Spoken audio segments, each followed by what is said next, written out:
In contrast to what many people assume and believe, minimalism is a simple and life-changing idea. In many ways, our physical environment is a mirror of our mental state.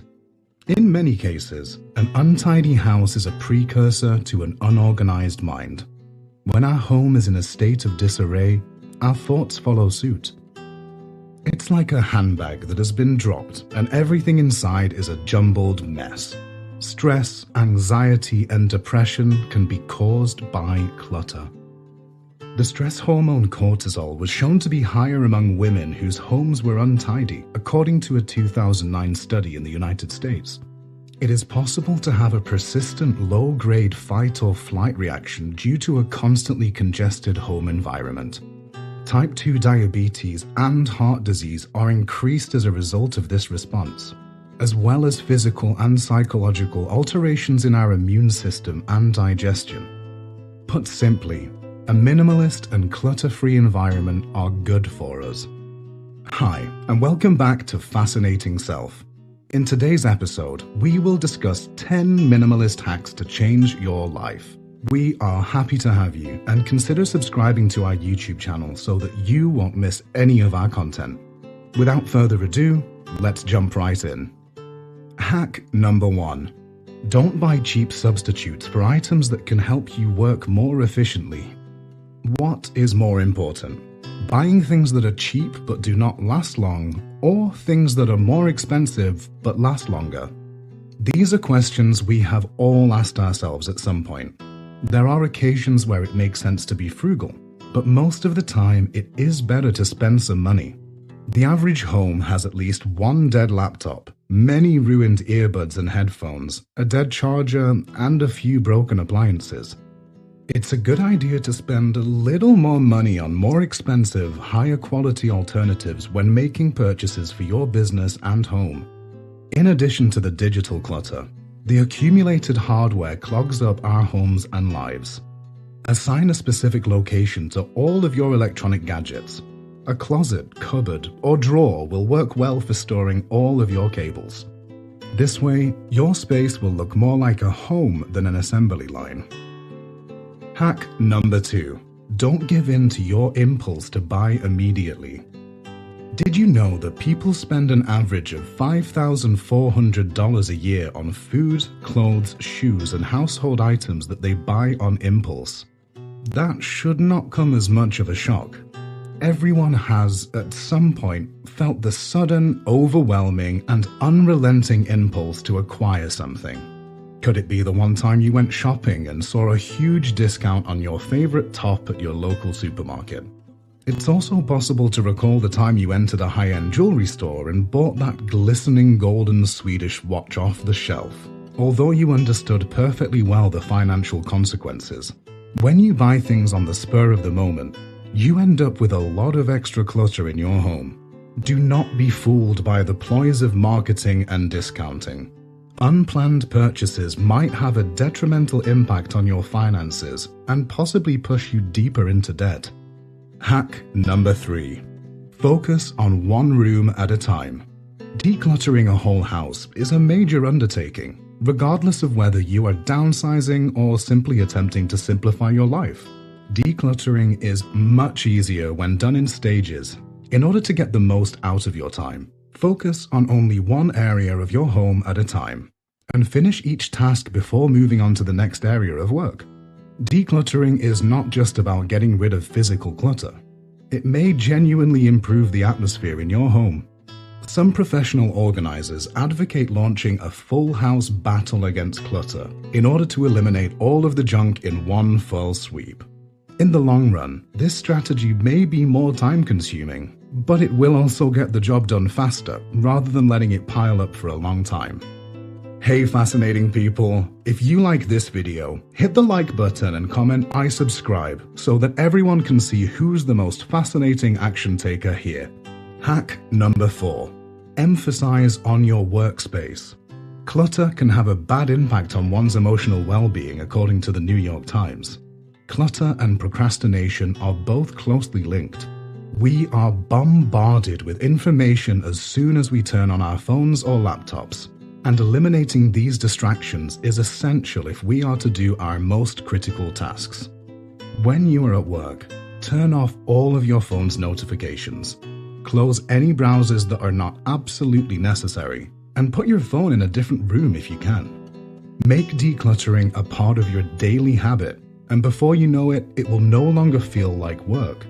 Devoting only a few minutes a day to tidying might also help you avoid feeling overburdened. Particularly for professionals, a clean PC is more crucial than a traditional filing cabinet.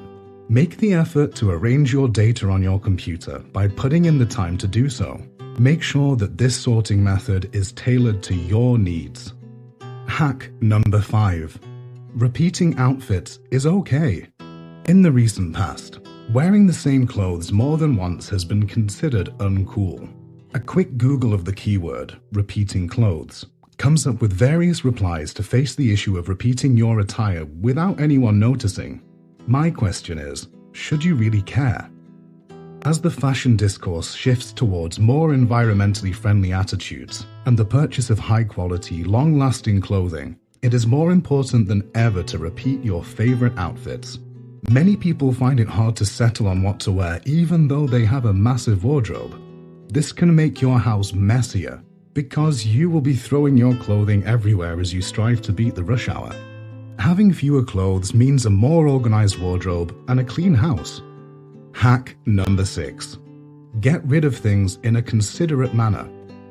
Even if you no longer desire something, it does not imply that it is garbage. Things can be thrown away in a variety of ways so that they don't wind up in a landfill. Instead, try this. Donating to a charity or thrift store is an excellent option if you have something in good shape but no use for it. A garage sale is a terrific method to get rid of a large number of items at once, while also earning a small amount of money.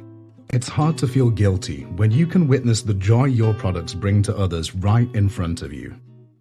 If something is broken or unusable for donation, consider recycling or upcycling it. Even if you cannot donate something, you can usually recycle it. If you do not want to waste time recycling or upcycling anything, consider posting it for free on a community Facebook page. Hack number 7. Go paperless. We can reduce waste and tree cutting if we can eliminate paper clutter at its source. Turning to electronic invoicing and pausing before pushing print are just a couple of examples of small changes that can have a big impact. Our tables, kitchen counters, and even our closets and offices are littered with stacks of paper that we do not know how to get rid of. It's easy to forget how much space you would save if you didn't have to store all of the paper that no one ever refers to. We also have to spend a lot of time going through paperwork. An average American spends 2.5 days a year trying to locate misplaced paperwork. Choose a place where you can keep all of your digital assets. OneDrive, iCloud, and Dropbox are just a few of the available possibilities. To ensure the safety of your papers, you will need to implement a two-factor authentication. Hack number 8. Get rid of the shoulds. Getting rid of the shoulds is a key aspect of removing clutter without guilt. Things that you think you will need in the future or that have some sort of sentimental value. Here are some thoughts to ponder if you are clinging on to something out of obligation. Is it really what you need? Is it something you will actually use? You need to ask yourself if it brings you joy or only occupies space in your home. Is it because you are emotionally invested in it? Or is it out of fear that you will require it in the future? Remember that the goal of decluttering is to create an environment where you feel comfortable. Get rid of anything that does not bring you joy. Hack number 9. Keep out-of-season clothes in storage. Unless you have a walk-in wardrobe the size of an apartment, keeping your clothes by season is vital for decluttering. Even if you live in an area with a temperate temperature, having ski outerwear or beach gear that you only use sometimes causes your closet to become cluttered. To begin with, it's a good idea to go through your closet after each significant change of seasons and get rid of everything you do not wear or want any longer. We are all guilty of having closets full of clothes that never get worn. But would you have guessed that a large portion of your clothes is sat on and never used? Most Americans have not worn 82% of their clothing in a year, according to a survey by Fashion United. Imagine the amount of space that would free up. Organizing your closet and drawers for the rest of the year is a great way to save space in your daily wardrobe. You will be able to find what you are looking for with ease as the seasons change, thanks to a well-organized and carefully maintained wardrobe. Hack number 10. Temptation bundling. You can use this concept to organize your life. It is possible to combine an activity that you enjoy doing with an activity that you dislike or find difficult. We have already acknowledged that it is tough to deal with clutter. As an example, if you enjoy listening to a podcast every week, consider combining it with housework. Every time the podcast airs, it should serve as a reminder that you need to get your house in order. If you're having trouble working out, use this technique. Make it a habit to listen to that show in the gym so that when you want to see it again, you will have to go to the gym. That is all for today, folks.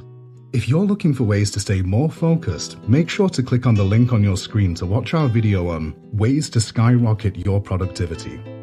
Till next time, see you.